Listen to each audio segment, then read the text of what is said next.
Changing careers, something that can be a life-altering experience. You found out in today's Wonderful People. I sure did. You know what? When I made the jump from human resources to television, I thought I was making a huge move, but not nearly as drastic as the career move made by the man you're about to meet.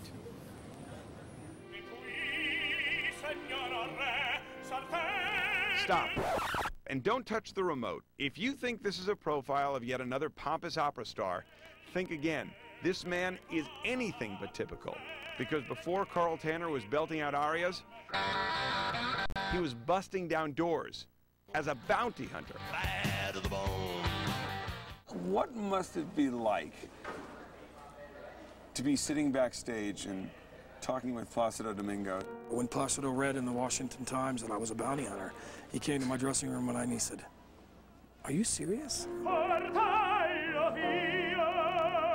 Carl always loved music. He even earned a degree from a conservatory in his home state of Virginia. But like many other artists, he wound up doing whatever it took just to make ends meet. People that go into the arts thinking, you know, this is it's going to be smooth sailing for the rest of their lives. You know, that's Carl got a job as a trucker. Then he became a bounty hunter. And along the way, he met people like the infamous Mad Dog Chapman, who stars in his own cable show now. Assume the position on the car. in that field. You know, if you make it and you're able to stay alive, you're lucky.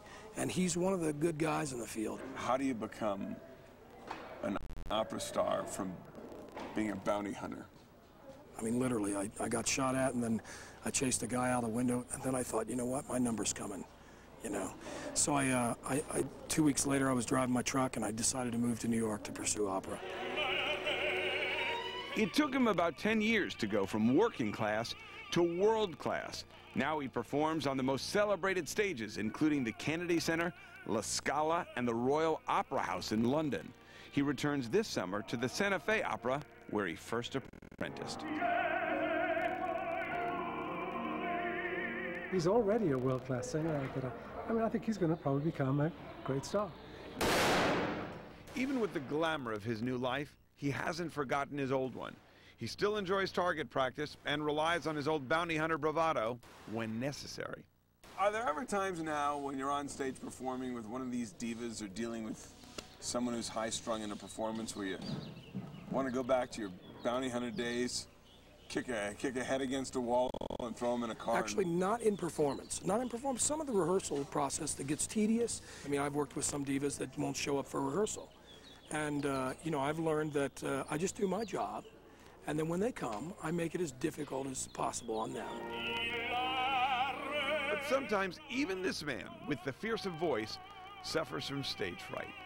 You know, I get more nervous stepping on stage sometimes than I did when I had to kick somebody's door open. Carl Tanner certainly has had a remarkable life's journey, but it's a story with one regret. My mom and dad got to see me sing the Lord's Prayer in church, but they never got to see me sing an opera. So as an homage to my parents, for each major show that I do, if I can, if it's not sold out, I purchase 2 tickets in the audience, and I leave those seats up. I leave those seats up for my mom and dad. He says it was his mom and dad that taught him to follow his dreams, and now it appears he's on his way to a resounding crescendo. I know that this was my calling, and I know that when this, as we talked earlier, when this ride stops, I'm grateful for everything that's happened.